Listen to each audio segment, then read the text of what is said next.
जय हिंद साथियों, आप सभी को सबसे पहले अपने YouTube channel one B online classes में सभी का स्वागत है दोस्तों। देखिए दोस्तों, एलपी परीक्षा जो है कि करीब आ रहा है, उसके लिए जो है कि मैंने रेलवे जनरल साइंस की सीरीज को आगे बढ़ाते हुए मोस्ट इम्पोर्टेंट क्वेश्चन को लेकर आए हैं दोस्तों, जो आपके assistant loco pilot, LP technician, RPF, NTPC, group D और आरआरबी जेई सबके लिए बहुत ही इंपॉर्टेंट होगा दोस्तों। देखिए, previous year paper practice set 2018 के सीबीटी फर्स्ट पेपर के आधार पर क्वेश्चन लेकर आए हैं दोस्तों। क्योंकि देखिए, आपको पता होगा कि रेलवे असिस्टेंट लोको पायलट की वैकेंसी 5600 यानी 5600 से ये बढ़ के वैकेंसी 18,799 हो गया है दोस्तों। ये बहुत बड़ा मौका है आप सभी के लिए, क्योंकि देखिए 2018 में मैंने भी असिस्टेंट लोको पायलट एएलपी में जो कि मैंने देखे सीबीटी फर्स्ट और सीबीटी सेकंड मैंने क्लियर किया हूँ, तो मुझे पता है कि कैसे क्वेश्चन आते हैं परीक्षाओं में, कैसे नहीं आते दोस्तों। तो आइए देर न करते हुए पहले क्वेश्चन की तरफ चलते हैं दोस्तों। ठीक है दोस्तों, देखिए डिप्थीरिया का पूरा नाम क्या है? करा डिपार्टमेंट पर यूनिट टाइम या development power tetanus, diphtheria pertussis tetanus या डिप्थीरिया पावर टेटनस होता है। तो राइट आंसर क्या होगा दोस्तों? डिप्थीरिया परट्यूटिस टेटानस होता है। देखिए टेटनस क्या होता है? टेटनस उसको हम लॉक जॉ कहते हैं। इसमें क्या होता है, जब ये बीमारी होती है तो इसमें जबड़ा बंद हो जाता है, इसको लॉक जॉ रोग कहते हैं। ठीक है दोस्तों, तो ये इसका आपको ऑप्शन नंबर सी इसका राइट आंसर होगा दोस्तों। ठीक है, इसमें देखिएगा, इसका जो है कि मैंने इसका आंसर भी किया हूँ ताकि आप पीडीएफ आसानी से दोहरा सकें। ये सारा पीडीएफ टेलीग्राम चैनल पे हमारे मिल जाएगा दोस्तों। इसका लिंक मैं यहाँ दे दूंगा आपको। तो इसका राइट आंसर का डिप्थीरिया परट्यूटिस टेटनस होता है दोस्तों। आइए चलते हैं नेक्स्ट क्वेश्चन की तरफ। ठीक है दोस्तों, आइए इसमें देखिएगा, दूसरा क्वेश्चन है, मोती रासायनिक रूप से बना होता है। कारण सोडियम कार्बोनेट का बना होता है, मैग्नीशियम कार्बोनेट का बना होता है, कैल्शियम कार्बोनेट का बना होता है, या चौथा ऑप्शन इसमें है कि नॉन ऑफ दिच, किसी का नहीं बना होता है। तो इसका राइट आंसर क्या होगा? इसका राइट आंसर आपका होगा कैल्शियम कार्बोनेट का बना होता है। कैल्शियम कार्बोनेट को देखिए क्या कहते हैं, इसको हम चाक भी कहते हैं। क्या कहते हैं दोस्तों? इसको हम चाक या इसको हम खड़िया, इसको हम चूना पत्थर,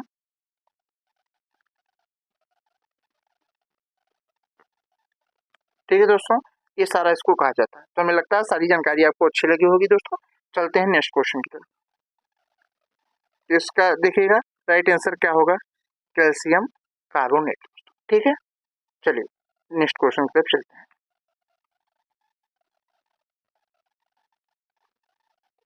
ठीक है दोस्तों, तीसरा क्वेश्चन है, एलिसा निम्न में से क्या है जिस केंद्र में सबसे पहले एड्स का पता चला था? एड्स का पता लगाने के लिए जांच, सबसे पहला व्यक्ति जिसका एड्स से मृत्यु हुई थी, वायरस जो एड्स का एक कारण बनता है। तो सबसे पहले मैं बताऊं दोस्तों, जो एलिसा है, एलिसा क्या है? ये देखिए, एलिसा एक प्रकार का टेस्ट होता है जो यौन संबंधित बीमारी, ध्यान से सुनिएगा, यौन संबंधित बीमारी। ठीक है दोस्तों, इसको हम एड्स कहते हैं। इस बीमारी का नाम क्या है? एड्स है। इस जिस वायरस से होता है इसको बोलते हैं एचआईवी वायरस होता है। ये हमारे शरीर में डब्ल्यूबीसी को क्या करता है? प्रभावित करता है दोस्तों ना। ये डब्ल्यूबीसी को क्या करता है? क्षीण कर देता है, कमजोर कर देता है। तो इसका राइट आंसर क्या होगा? इसका राइट आंसर बी इसका राइट आंसर होगा, जो एड्स का पता लगाने के लिए की जांच होता है दोस्तों। हमें लगता है सारी चीजें आपको स्पष्ट समझ में आ गए दोस्तों। देखिए क्वेश्चन नंबर 4, कीमोथेरेपी पद्धति से उपचार किया जाता है हृदय रोग का, गुर्दे की खराबी का, कैंसर का या हेपेटाइटिस सी का। तो राइट आंसर क्या होगा दोस्तों? राइट आंसर आपका सी इसका राइट आंसर होगा। ये देखिएगा, कैंसर के इलाज के लिए, ठीक है दोस्तों, कैंसर के इलाज के लिए हम क्या करते हैं? कीमोथेरेपी पद्धति का उपचार किया जाता है। इसमें देखिए कोबाल्ट 60 नामक तत्व एलिमेंट का उपयोग किया जाता है दोस्तों। आपको पता होगा इसमें देखिएगा होता है आयोडीन 131 जो ये घेंघा रोग के उपचार के लिए किया जाता है। देखिएगा एक होता है फास्फोरस 32 ये उर्वरक के निर्माण के लिए होता है। तो यही सारी चीजें आपको होती हैं, सब चीजें इंपॉर्टेंट है, पूछे जाते हैं आपको परीक्षाओं के लिए। तो समझ में आया दोस्तों। जो कीमोथेरेपी पद्धति होता है कैंसर के इलाज के लिए किया जाता है। कैंसर में देखिए जो एलिमेंट का प्रयोग किया जाता है वो कोबाल्ट 16 होता है। कैंसर में क्या होता है जो आरबीसी होता है, आरबीसी यानी रेड ब्लड कार्पोसिस होता है, इसके जो मतलब कण होते हैं ये अनियमित रूप से क्या होता है, अनियमित अनियमित रूप से क्या होता है बढ़ जाता है हमारे शरीर में, जिसको हम बोलते हैं कैंसर या उसी को हम ब्लड कैंसर भी कहते हैं दोस्तों। ठीक है, सारी चीजें आपको समझ में आ गई दोस्तों। देखिए इसका राइट आंसर क्या होगा, कैंसर। ठीक है दोस्तों, आइए अगला क्वेश्चन। देखिए सब मोस्ट इंपॉर्टेंट क्वेश्चन है, समझने का प्रयास करिएगा। कह रहा निम्न में से कौन सा ऊतक युग्म संवहनी मंडल का गठन करता है।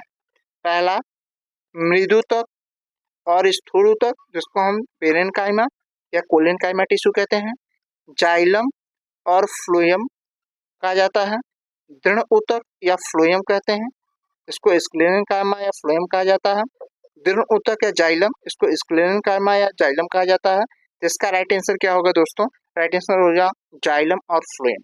देखो जो जाइलम होता है ये जाइलम क्या करता है, ये पौधे के पूरे भाग में ये जो है कि खनिज लवण और जल का संचार करता है, जबकि फ्लोएम जो होता है ये पूरे पौधे के भाग में भोज्य पदार्थ का संवहन करता है। समझ में आ गया, एक खनिज लवण था जल का संवहन करता है जाइलम, जल से जाइलम हो गया।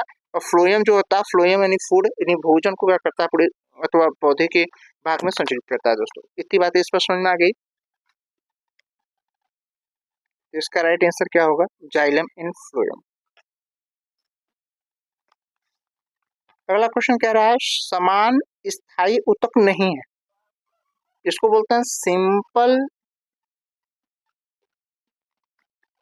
परमानेंट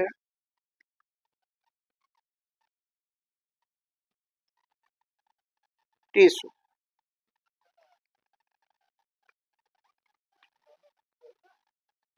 परमानेंट टिश्यू, ठीक। देखिए इसमें कौन सा होगा, स्क्लेरेनकाइमा जिसको दृढ़ ऊतक कहते हैं, पेरेनकाइमा जिसको मृदु ऊतक कहते हैं, स्थूल कोण ऊतक जिसको कोलेनकाइमा कहते हैं, या जाइलम। तो देखिए इसमें तीन जो है ये तीन जो है ये सिंपल परमानेंट टिश्यू होते हैं, जबकि आपका जो जाइलम जो होता है ये का कॉम्प्लेक्स टिश्यू होता है। क्या होता है, ये कॉम्प्लेक्स टिश्यू होता है, इसको स्थायी ऊतक कहते हैं या जटिल ऊतक कहते हैं। ठीक है दोस्तों, इसको क्या बोलते हैं, जटिल ऊतक कहते हैं। जाइलम फ्लोएम में जटिल ऊतक होता है, जबकि कोलेनकाइमा पेरेनकाइमा और स्क्लेरेनकाइमा जो होता है ये सिंपल टिश्यू होते हैं। ठीक है दोस्तों, इतनी बातें आपको इस प्रश्न में आ गई। देखो दोस्तों इसका राइट आंसर क्या होगा, जाइलम। सातवां क्वेश्चन है ऊतक निर्माण मृत कोशिका के संयोजन से होता है। तो आइए इसके ऑप्शन की तरफ चलते हैं। कह रहा ऊतक का निर्माण मृत कोशिकाओं के संयोजन से होता है, तो आइए इसके ऑप्शन की तरफ चलते हैं। इसके ऑप्शन है स्क्लेरेनकाइमा, कोलेनकाइमा, पेरेनकाइमा, एरेनकाइमा। तो राइट आंसर क्या होगा इसमें दोस्तों, इसका स्क्लेरेनकाइमा इसका राइट आंसर होगा। कौन सा, स्क्लेरेनकाइमा। ठीक है दोस्तों, आइए चलते हैं। इसका देखिए जो राइट आंसर क्या होगा, स्क्लेरेनकाइमा इसका राइट आंसर। आठवां क्वेश्चन है कौन सा स्थायी ऊतक एक पौधे को कठोर और मजबूत बनाता है। ठीक है, स्ट्रॉन्ग, ठीक है स्ट्रॉन्ग, और कह रहा है कि जो कठोर कौन बनाता है, इसमें कह रहा है पेरेनकाइमा, पेरेनकाइमा बनाता है, या एरेनकाइमा बनाता है, या कोलिनकाइमा बनाता है, या स्क्लेरेनकाइमा बनाता है। इसका राइट आंसर क्या होगा, स्क्लेरेनकाइमा। ये पौधे का करता है कठोर और मजबूत बनाता है दोस्तों। कौन सा है, स्क्लेरेनकाइमा। ऑप्शन नंबर डी इसका सही राइट आंसर। ठीक है दोस्तों, इसका आंसर क्या होगा, कोलिनकाइमा। सॉरी स्केलेनकाइमा दोस्तों, ठीक है। इसका राइट आंसर क्या होगा? स्केलेनकाइमा। नेक्स्ट क्वेश्चन है, निम्न में से पौधे के ऊतक कोशिका विभाजन में सक्षम होते हैं, यानी पौधे कौन सा ऊतक कोशिका विभाजन में सक्षम होता है? करा पेरेनकाइमा, स्क्लेरेनकाइमा, दो ऑप्शन नीचे हैं दोस्तों, जाइलम या इसको बोलते हैं मेरिस्मेटिक टिश्यू कहते हैं, बीज विभोज्य ऊतक कहा जाता है दोस्तों, ठीक है। इसका राइट आंसर क्या होगा? मेरिस्मेटिक टिश्यू जो होता है, मेरिस्मेटिक टिश्यू यही क्या होता है? कोशिका विभाजन के लिए सक्षम होता है दोस्तों, ठीक है। तने या जड़ का घेरा के कारण बढ़ता है, यानी कहा तने और जड़ का घेरा, यानी तना जो है मोटा और जड़ का फैलाव किसके कारण होता है? करा कैलरी मेरिस्मेटिक टिश्यू के कारण होता है, या लेटरल जिसको पार्श्व बोलते हैं मेरिस्मेटिक टिश्यू के कारण होता है, एपिकल शीर्ष स्थल यानी ऊपर की लंबाई यानी ऊपर वाले भाग को बढ़ाने के लिए ये एपिकल मेरिस्मेटिक टिश्यू के कारण होता है, या इसको मीडियम मेरिस्मेटिक टिश्यू कहा जाता है। इसका राइट आंसर क्या होगा दोस्तों?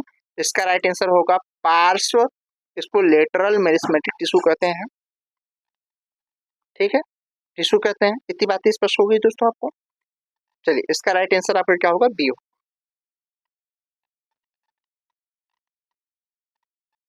ठीक है दोस्तों, इसका ऑप्शन नंबर बी सही। अगर दोस्तों ये 10 क्वेश्चन की सीरीज में आपके लिए ले आया था, ये बहुत मोस्ट इम्पोर्टेंट क्वेश्चन थे दोस्तों, ये सब सारे मोस्ट इम्पोर्टेंट क्वेश्चन थे। ये सारे क्वेश्चन को आप देखिए एक बार, इसको ये सब सारे क्वेश्चन एलपी 2018 में आए हुए क्वेश्चन हैं दोस्तों। यदि सारी जानकारी आपको अच्छी लगी तो चैनल को आपको सब्सक्राइब करना है दोस्तों, और अपने दोस्तों के पास ज़्यादा से ज़्यादा शेयर करने का प्रयास करिए दोस्तों, ठीक है। मिलता हूँ नेक्स्ट वीडियो में और अच्छी जानकारी के साथ, तब तक के लिए थैंक यू सो मच दोस्तों।